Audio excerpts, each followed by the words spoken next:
What if living a good life didn't require religion at all? Instead of blind faith in an invisible God, what if we learned to focus on the real power behind three timeless values: integrity, discipline, and compassion? Welcome to another bonus edition of the MTB Podcast, a segment of the weekly episode that I call Afterthoughts. This is my favorite part of these weekly presentations because it gives me a chance to dig a little deeper into something that came up during the main episode. So let's go back to something we touched on in this week's second reading from the letter to the Colossians. You may remember how Paul told the early Christians to get rid of stuff like greed, lust, and all that good-timey behavior the philosophers also warned against. And then he said, do it because you've been raised with Christ. In other words, his moral advice came with a theological price tag. You gotta buy into the divine drama if you want to cash in on the ethical benefits. But here's the thing. Do we really need a supernatural reason to be decent human beings? Do we need to believe in things above to know it's wrong to lie, cheat, or act like a self-absorbed jackass? I don't think so. In fact, I'd argue that if the only reason someone is being good is because they're afraid of hell, that's not morality. That's just supernatural bribery. So in this episode of Afterthoughts, we're going to take a good human-centered look at three big values that Paul and those old Greco-Roman philosophers happened to agree on: integrity, discipline, and compassion. And not because God commands them, not because they earn you bonus points in some metaphysical afterlife, but because they work. They help us grow into better people. They help us form healthier relationships and even build communities that actually function without divine micromanagement. These are values that hold up on their own, and we're going to take a look at each one to see why they still matter, maybe now more than ever. So let's kick things off by starting with the value that serves as sort of the bedrock of them all: integrity. I think integrity is sort of the unsung hero of everyday decency. At its core, integrity just means living in alignment. It's when your values, your words, and your actions all line up, even when nobody's watching. And no spotlight, no applause, no lightning bolt if you mess up. Just you choosing to do what's right because it is right. Now, in religious circles, integrity sometimes gets tangled up in the idea of divine accountability. Like, you'd better not lie or cheat because God's always watching. But let me be blunt. If the only reason you're being honest is because you think God is eavesdropping, you're not ethical. You're just afraid of getting caught by the cosmic security camera. Integrity doesn't need a sky-based surveillance system to matter. It matters because it's how we build trust in our families, our friendships, our communities, our workplaces. Now think about it. Trust is the currency we use to build everything from marriages to businesses to late-night heart-to-hearts with friends.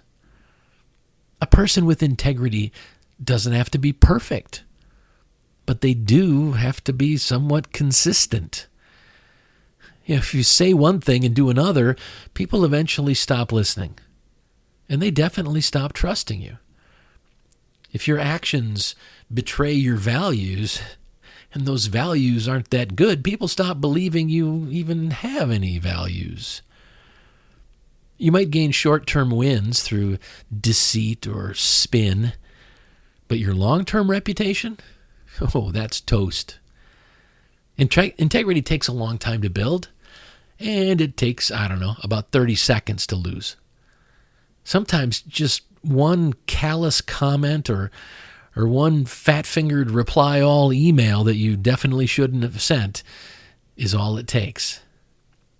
So let me give you a couple examples. Say you're a manager at work and you make a decision that ends up being wrong. Well, integrity means owning it. Saying, yep, that one's on me. Not pointing fingers or rewriting the timeline. People respect that. You just own it. Or here's a trickier one. You're doing your taxes and there's a gray area. You could fudge a bit. And no one would probably notice. But integrity says you don't. Because even if no one else sees it, you do. And let's be honest, if you're willing to cheat on your taxes, where else are you willing to start cutting corners? The more you convince yourself that some shady shit is okay just this once, the more likely it is that just this once becomes the norm. And the same is true with personal relationships. If you're hiding messages on your phone or rationalizing sketchy behavior with, well, it's not technically cheating. Oh, it's probably time for a long look in the mirror. When it comes to personal integrity, here's a bit of a bonus. Integrity gives you peace of mind. Seriously, you don't have to remember which version of yourself you were yesterday.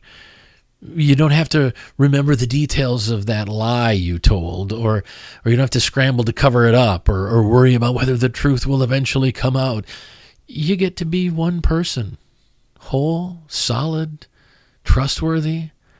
And at the end of the day, that's how you sleep better. Not because an angel is watching over you, but because your conscience isn't tap dancing on your brain at 2 a.m. So yeah, integrity isn't flashy. It doesn't necessarily win any awards, but it's the foundation of virtually every meaningful connection we have.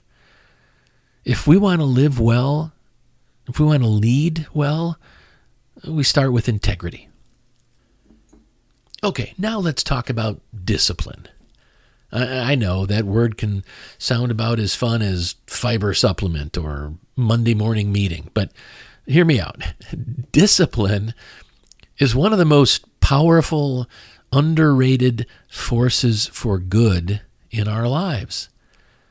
It's the ability to consistently make good decisions, even when it's hard, even when it's inconvenient, and even when no one's going to pat you on the back for doing it. And no, you don't need a gold star in heaven or the threat of divine punishment to make discipline worth your while. There are plenty of practical, down-to-earth reasons to train your body, sharpen your mind, and follow through on your commitments. And think about it. Every marathon ever run, every book ever written, every small business ever built, that wasn't magic. That was discipline. It was someone saying, no, I'm not going to binge another episode of that show I've already seen 3 times. And instead, lacing up their sneakers or cracking open that Google Doc and getting to work. The ancient Stoics got this. They had a word for it, temperance.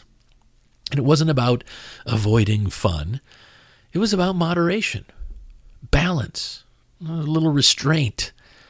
They believed that being in control of your impulses, that wasn't just noble, it was necessary. Right? You don't eat the entire pie just because it's in front of you and no one else is there. Right? You don't lash out just because you're angry. You don't drain your savings because, oh, that sale ends at midnight. Hey, you pause, you reflect, and then you choose. That's what discipline is all about. And it's like building a muscle. It can be awkward at first, a little sore later, but eventually strong, it's steady, it's solid. Let's say you want to lose weight. Not because it's on your bucket list, but because if you don't improve your health, you might have to take your bucket list, replace the B with an F, and just give up on it. Anyway, you don't just roll out of bed and go do a triathlon. That might be a long-term goal, but first, you get up and move around a bit more. You exercise more and watch TV a little less. You stretch. You drink less alcohol and eat less junk food while drinking more water and eating healthier foods. And you show up for yourself on days when the couch looks really tempting. Or maybe it's not losing weight. Maybe it's saving for a house or getting out of debt. Discipline is saying no to the impulse buys and yes to a more secure future. It's not glamorous, but it's how dreams actually happen. Just one ordinary decision at a time. And here's the real kicker. Discipline creates freedom. I know that sounds backwards, right? But it's true. When you master your impulses, whether it's your spending, your eating, your doom scrolling on social media, when you master your impulses, you actually free yourself from the chaos those things create. You get to move through life with more clarity and a lot less regret. That's real freedom. Not doing whatever you want, whenever you want, but being able to do what matters most, even when it's hard. So yeah, discipline isn't about punishment. It's certainly not about perfection. It's about building a life that works. A life where you don't have to apologize for last night's choices because you're proud of the direction you're headed. All right, let's wrap up our trio of values by talking about compassion. You know, the big, squishy, sometimes uncomfortable value that makes people cry during dog food commercials and donate to GoFundMes for complete strangers. Seriously, compassion gets a bad rap sometimes. People think it's soft or sentimental, but compassion? It's powerful. It's not weakness. Compassion is choosing to care when you could look the other way. And that's not always easy. Compassion is the decision to understand someone else's pain and then respond with care. That's it. You don't need religion to make the case for it. You just need a pulse. We are wired for empathy. It's why babies cry when other babies cry. It's why you wince when someone stubs their toe, even on a TikTok video. We are literally built to feel with each other. And when we embrace that, when we choose compassion over indifference, we become better versions of ourselves. Think about the people you admire most. I'll bet it's not because they're rich or hot or have 3 million followers on social media. It's probably because they showed up when someone needed them. Compassionate people, they make better parents. They make better coworkers, definitely better neighbors. They're the ones who remember birthdays, who hold the door. They're the ones who say, "Hey, are you okay?" And they mean it. They don't always have the right words, and they can't always fix the problem, but they show up. That's what compassion looks like. And look, most compassionate acts, they're not going to go viral. You probably won't get a medal for helping your neighbor carry in groceries or listening while your friend rants about their awful boss for the 5th time this week. But you know what? That small moment of kindness might be the best part of someone's day. That's the kind of stuff that builds trust, builds connection, and honestly, builds a better world. One small, compassionate act at a time. And here's the bonus on this one. Compassion is often contagious. I mean, not in a call the CDC kind of way, but in a very real, very human way. When people experience kindness, they're more likely to pass it on. You help a stranger, well, maybe they're more patient with their kid later that day. That kid grows up believing the world isn't so scary. It ripples out. One little act of compassion can shift the emotional climate of a room or a relationship or even a workplace. So don't underestimate it. Compassion doesn't require divine instruction. It just takes a little awareness, a little courage, and a lot of heart. But the more we practice it, the easier it becomes. The easier it becomes to see each other not as enemies or obstacles, but as fellow travelers, all just doing our best to find and follow the right path. So here's the thing. You don't need a burning bush or a booming voice from the clouds to tell you what kind of person you should be. You don't need threats of hellfire or the promise of eternal harp lessons in heaven to make good choices.